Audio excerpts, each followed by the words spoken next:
Hey there, ladies and gents, Fishbat here.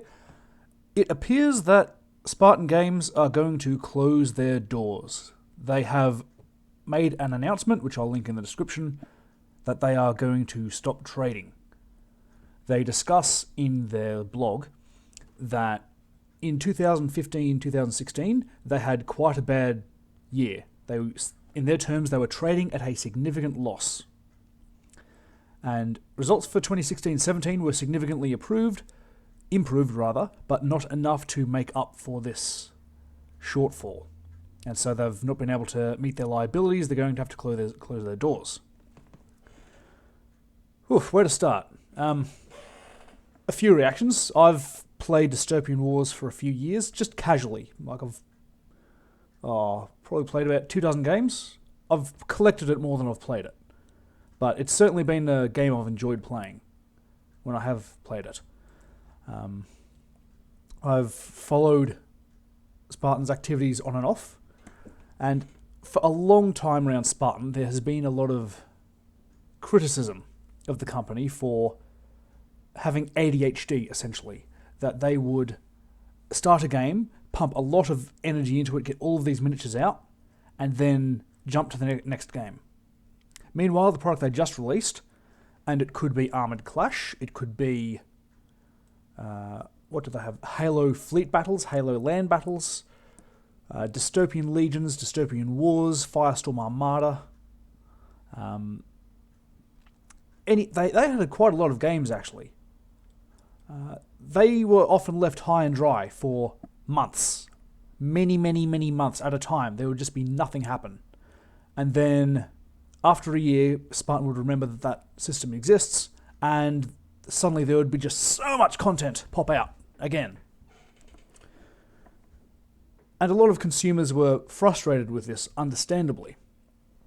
You know, if you want to be part of a community, and I say this as someone who was at the fringe of the community, I wasn't playing this every week or anything. You need to have reliable releases. You need to have something to drive interest.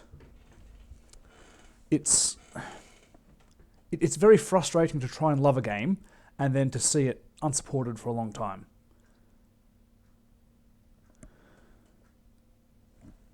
So yeah, this is the point we've gotten to, I suppose. And it should also be said, like, it's not only that. They mention in the blog that they acquired the Halo license, the very popular video game series Halo, for their Halo ground battles and the Halo Fleet Battles games. It would appear that those games hadn't done nearly as well as they'd hoped, and I cannot imagine that that license would have been cheap. So that wouldn't help. And the other thing to take note of is that the owner of the business was having quite a few health issues, and of course you can't focus on a business properly when you've got big health issues going on. They leave the exact issues very vague, but yeah, the problem's compounded, and it's ultimately led to this point. Another problem with Spartan had been their reliability, especially around Kickstarters.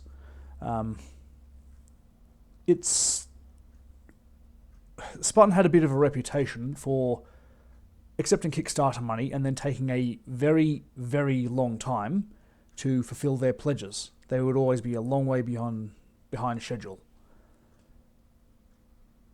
You know, but that's the negative side of things. I thought in this video I would just like to, I don't know, show a few of the miniatures that I own, talk a little bit about Dystopian Wars, which is the one I know the most. And just, I don't know, this is going to be a very rambly, mumbly, incoherent video. So I don't know, just, if you're going to watch, have a walk down memory lane with me.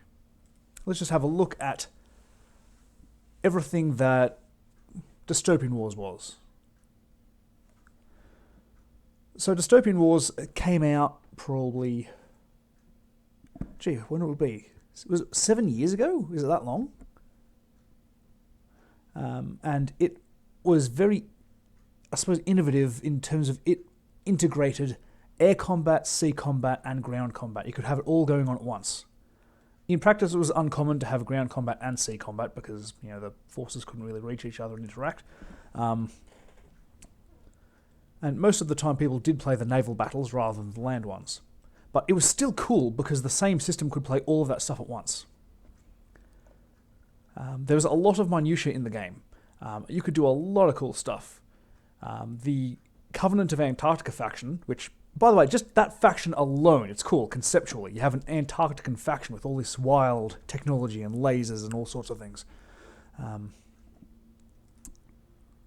They had a special unit with a time dilation sphere, and it could use it to teleport around and do all sorts of shenanigans. Instead of regular fighter planes, they had drones that looked uncomfortably phallic, and many jokes were had at their expense. They had these crab robots that were really cool. Their fighter planes looked like flying saucers. They had lots of lasers that had the same sort of attack value at all of the range bands. There was a lot of stuff I liked. What did the French have? The French, they had all these hoverboats. So their ships floated above the sea, which were really cool. And they had cloud generators and all sorts of things. I never played against the French that much, but I read about them and really wanted to play them. And I had friends who bought French fleets, but who never painted them and never put them on the table, which was disappointing. Most of the time I played, I was playing against Prussians, because I had a few friends with Prussians and nice and easy to paint, and they were very streamlined, sleek models, and they went very, very quick. The Prussian frigate, I think it was called an Arminius or something. The little bugger went 14 inches in its move, and it had this little Tesla gun. That was the Prussians' little gimmick. They had Tesla guns, little lightning things on the back, and they were odd because they only shot backwards. So it took some odd maneuvering to get them there, and you didn't really want to do it anyway, because the gun, in first edition, the gun was really almost useless. In first edition, the Prussians would just race forwards, and then they would board you, because every crew had a number of assault personnel who would go near to enemy ships, and you would try to board them. You'd get past the anti-aircraft fire and then slaughter the crew, take over the vessel, lots of victory points. And that's what Prussians were good at. They were a boarding faction. But they also had these electricity Tesla coils on the backs of their vehicles, backs of their ships. And in second edition, they had that fixed so that those guns were actually considerable. I think they did damage to the fighting crew of the ships, the fighting personnel, but I can't quite recall now. It's been a while since I've played. So I played against Prussians a lot, and those Arminiuses were memorable just because they were such quick, fiendish little threats. And an unwary admiral would send them forward, just race ahead unprotected, and of course they'd all get shot to pieces. But if I played against a clever admiral, they would advance very carefully together and wouldn't let the frigates get too far away and then get shot up, which made my life a lot more difficult. What else did they have? The Prussians had all these airships that were really cool, all these blimps. They had a gigantic blimp, and the blimp had an airfield on top of it, and a gigantic Tesla coil at the front. Like, there was so much stuff in this game that was just so cool. People walked past, and they liked the look of this game. It was a real grabber, if you know what I mean. And hopefully when we get to my pictures a bit later, you'll get that impression as well. It always turned heads when people saw it. What else was there? There was let's see, the Japanese. I had a Japanese fleet, still do, and they the ships kind of look like steam trains, but on the sea. So they just look. How do I say it? I just liked the aesthetic of them. They were clearly a bit steampunk, but they weren't stupidly over the top. And that was another thing this game did well. The steampunk aesthetic, I suppose, the Victorian science magic aesthetic. You had all these strange ship designs, which were a little bit unrealistic.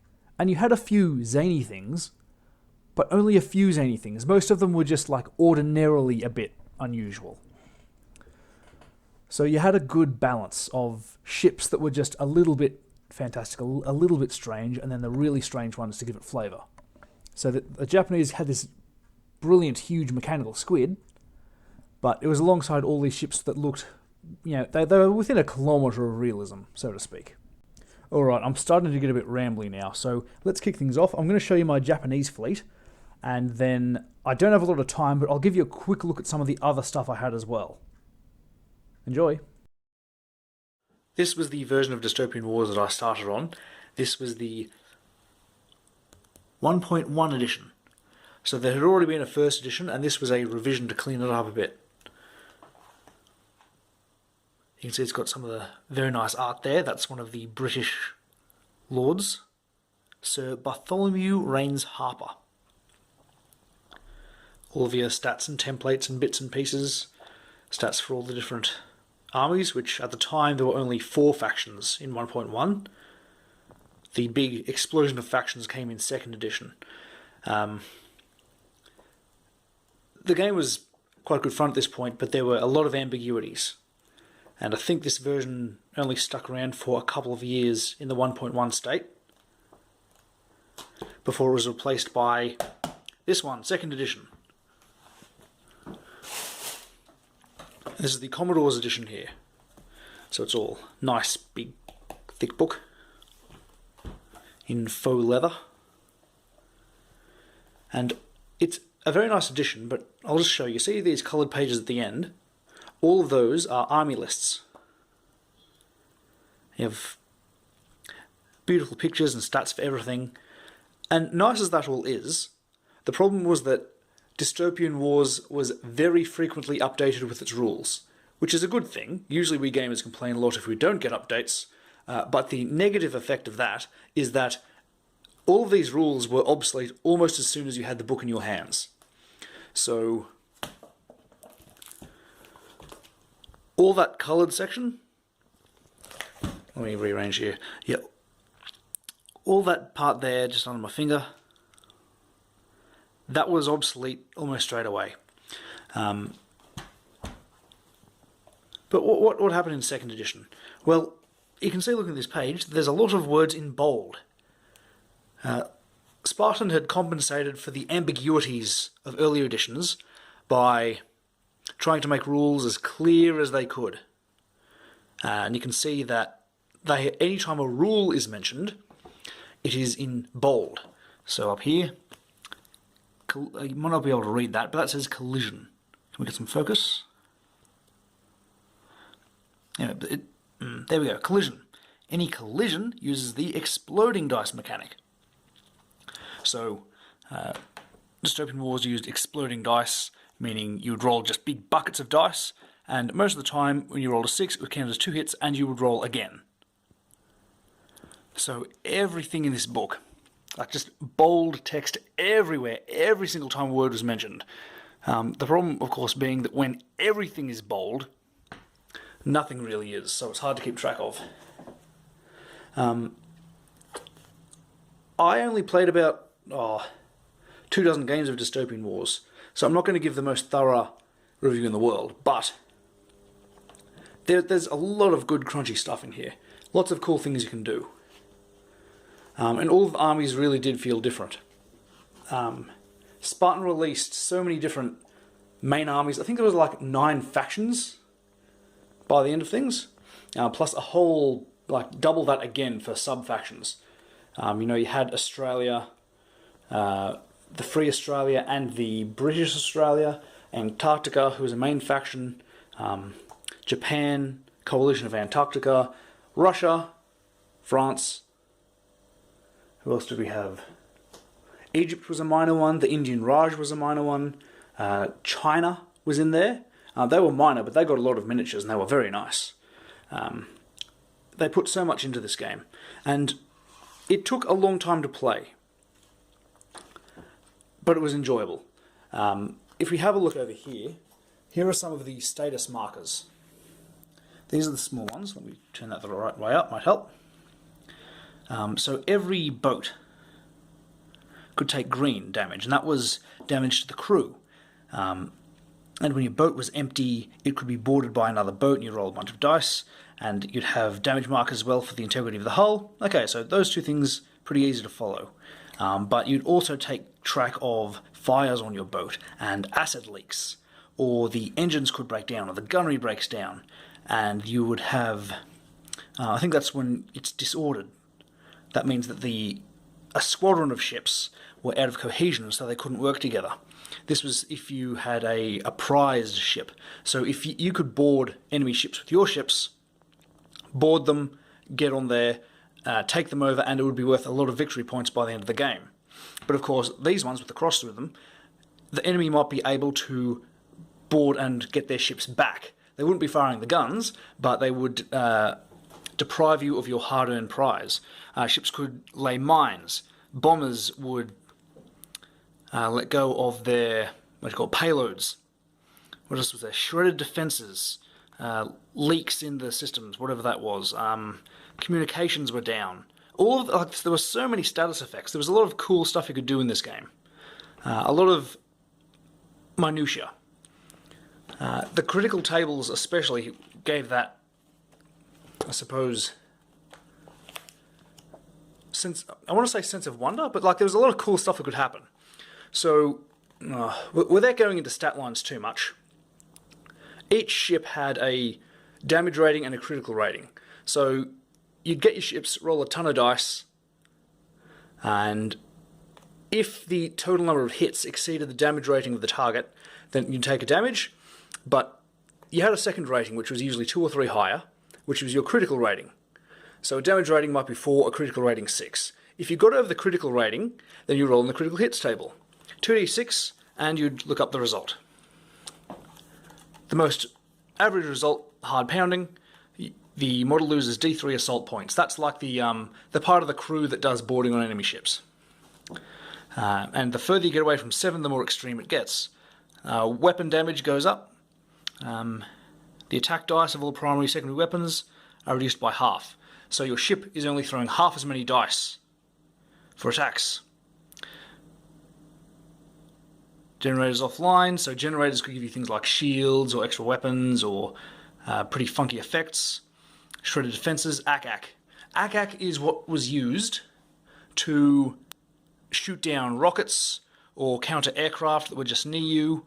Ack-ack, it's a funny word, but it's meant to be the onomatopoeia for when you're using an anti-aircraft gun. Like the guns would go ack-ack-ack-ack-ack when you're firing them. Raging fire, so you'd get fire points, and that'd be persistent damage on your ship, which you'd have to roll to get rid of it. And if you were unlucky, you rolled a 2 on your 2d6, you just explode, and you might hit the ships next to you. And then you go down the chart, and you have other horrible, horrible things happen to you. The coolest one was Sturginium Flare. It didn't happen often, but basically, because all these ships are powered by science magic, the ship could explode, and it would teleport somewhere, and it would just drop there. So we had games where a battleship would be hit by a big critical, and it would just teleport onto an island, land there, and explode. Or it could teleport onto an enemy ship and land on it and do a tremendous amount of damage. So, cool things just happen sometimes. All the stuff you can do in this game, it was a lot of fun. Lots of cool things could happen. It's fun to set fire to things. And especially if you were playing like Chinese or something, everything would set fire to something. And everything could do some sort of poison damage as well, which would corrode the ship. So you wouldn't do a lot of damage up front, but you would have a lot of weapons which would destroy them over time. And you'd have tokens all over the table. You'd have, for every ship, there'd be 4 tokens. Just good fun like that. The downside is that's a lot to keep track of. And because there were so many things you could do in this game, there were all the boarding rules and fighting with robots. I'll show you my Japanese a bit more later, but robots. There were just rules on rules on rules on rules. And for the life of me, let's skip over it. Whenever I was playing this game, I would always get at least 2 or 3 rules wrong, or forget them. There were just so many little steps, so many little things to remember, that even with cheat sheets, I would get them wrong. In fact, most of the cheat sheets I used, like some community member would put them together, who plays games frequently, and even they would have little errors often in the cheat sheets, just because it's so easy to get like a little thing wrong. I can't even think of an example off the top of my head because I haven't played this in a while. This is more of a... Well, it's not old enough to be a nostalgia trip, but it's a little trip down memory lane. Now, these, by the way, just getting off topic, these were called John Henrys. These were the flying robots that Americans used. Bloody good they were too. Just, like, just fun stuff you have in this game. Japanese fleet. I'm pleased to say that they are all painted. I can't say that for a lot of my forces. The Japanese had a few characteristics. They had most forces had a critical rating that was only 2 points above the damage rating. So if you have a damage of 4, your critical rating would be 6. Well, if you had a damage rating of 4 in a Japanese fleet, your critical rating would be 7. Helps you to stave off those critical hits. It was quite nice. So I've got some tiny flyers over here. I didn't get a lot of tiny flyers for my Japanese. Just some bombers, some fighters. This is one of the really cool guys, the squid. Everyone loves the squiddy. He would just slink along under the water for a while, then he'd leap up and he would just start ripping ships apart. I was quite happy with that, how that came out with painting as well. Iwatsus, the little frigates the Japanese get, these have a little turret up here for shooting, and they've also got a broadside as well. And those could link fire with itself. Linking fire is the mechanism where multiple gun batteries can assist each other. And the more you can do it, the better it is. And so you could have a lot of 5 of these things, and they would all link. Every weapon could link. The trouble was that there were firing arcs. So most ships would have a broadside, which is sort of a 45-degree angle out there, whereas this was a... Now, what was it called? It basically meant it went out in a direct line. You had to have it lined up precisely.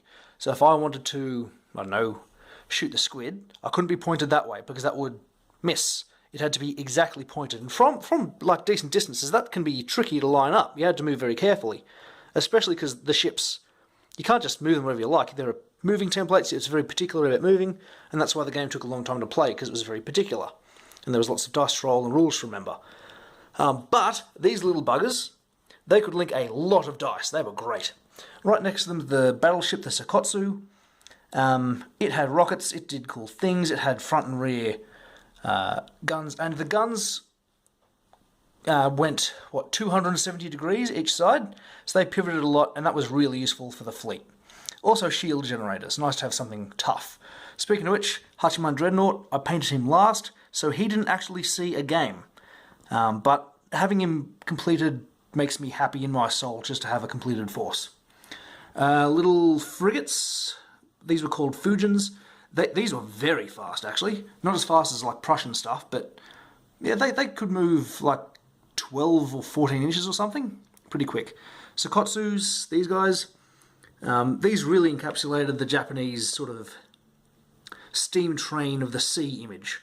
Some people even painted up these as Thomas the Tank Engine things, which are quite cool.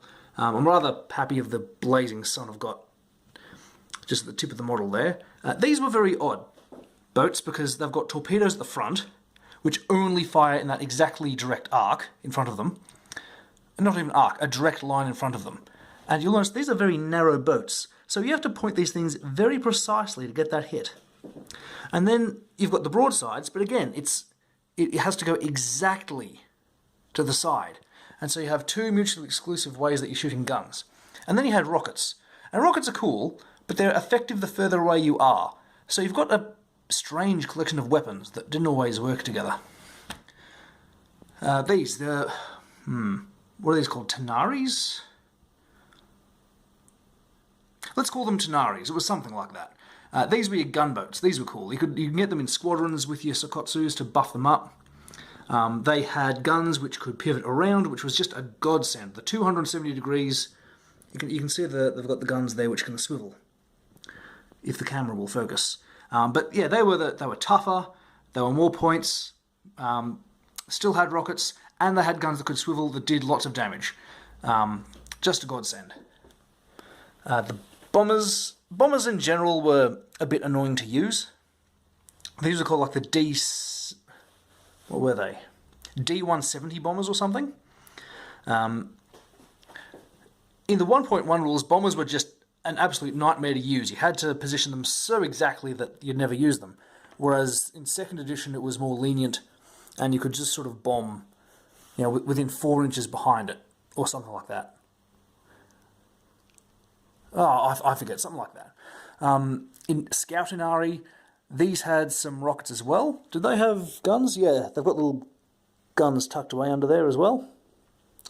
And they were just good little flying pieces to run around and shoot rockets at things. But they weren't very tough, so you couldn't just throw them around. You had to be careful. Tetsubo, was this called? And this was just a big flying gunship. Again, not very tough, but with these flying craft, you could get them to fly high in the clouds, and they could avoid gunfire up there. So you would have them fly up high until the opportune moment, bring them all down, and unload. Good fun. All this terrain, by the way, like these rocks, that's a bit of styrofoam. I've attacked it with a soldering iron and just carved bits into it. And then you just paint it grey and dry brush it with a paler grey. Rocks. Very light, very easy to store. Land forces. I can't even remember what these are called, but you've got your bombard equivalent things up here, and you've got your, they're called like ihos or chihas or something or other, something Japanesey. So you can get a closer look there. So they've got little side guns, and you've got your big turret which can swivel around. I've played a few games of land Dystopian Wars, without the boats and with just land craft, and it's a strange experience. The movement is very regimented again. But for what it was worth, it didn't seem like a waste of time. The reason I liked it is because of these things. These didn't have movement restrictions, the little IHO tanks. They could just run around together in big packs and then do linked damage for a bunch of dice. They were good fun to use. And then you had your big things like this. I love this model. Who thought of this? They need a raise. This is just tremendous. Well, I don't suppose anyone will be getting a raise now because the business is closing. But still, whoever did this is just a wonderful model. How do I even describe how much I like this model? It's great to paint. It's got a lot of character. The little top bit, that could actually be taken off. And you could put on a little extra. It looked like a traditional Japanese castle. And it became a command center. But yeah, I like that model. Yes, that's my Japanese. Let's keep going. I was going to set this up all nicely, but let's go quick on time. I've got some Chinese aircraft in here. So you can see these are like Chinese castles, but they float. And these things would make a little force field between them. There'd be 8 inches or so. There'd be a force field. And they're cool. These things are Chinese bombers. I hate them. No, those are Russian bombers. I've just got my flyers in one box. These are the most rubbish things I've ever seen. They suicided and they did bugger all damage. And if they didn't suicide, they just used their bombs. They were still mostly useless. I hate them so much. Gets me angry thinking about it. Those are the Chinese bombers. They had a weird sonic thingy. I'm not sure if I used them much. Now this, look at this. Look at this model. That is... I mean, I'm not the best painter, but even with my skills, that looks pretty good. That is the Chinese flying dreadnought. It's huge. Look, it's the size of my... How's it? Yeah, it's the size of my fingers. That is just... Let's get up. Yeah, see one of these little boats next to it. It is just a huge piece of resin. The toughest thing in the game, that thing. Or one of them. And just, I had other boxes of stuff, like... I had Firestorm Armada. I never even played a game. I just made some planets out of styrofoam, bought the Cerulean box set, painted up those things. Really happy with how they came out as well, but yeah. Bought the rules, read them, never got to a game. Made a whole table to play Firestorm Armada. Look, there's more stuff. Those were Polish-Lithuanians, allies for my Russians. So I've got my Russians around here somewhere. Ham Russians are in one of these boxes. Let's have a quick look. Oh yeah, in here, see? Chinese fleet. All sorts of things. Russians. I had a lot of stuff. I had a lot of these fleets. So yeah, this was an aircraft carrier that could create icebergs. Like there were so many cool things in this game. These were little round ships that could maneuver anywhere you wanted. Anyway, so that's all my Dystopian Wars stuff, guys. Just wanted to reminisce.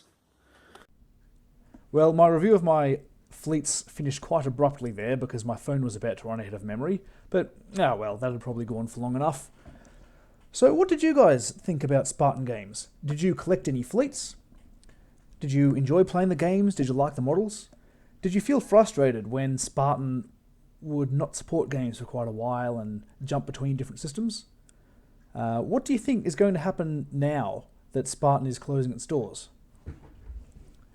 I'd be interested to see some of your feedback or if there's any more interest in these sort of topics. Anyway, I hope this has been worth your time. Thanks for watching, folks. See ya.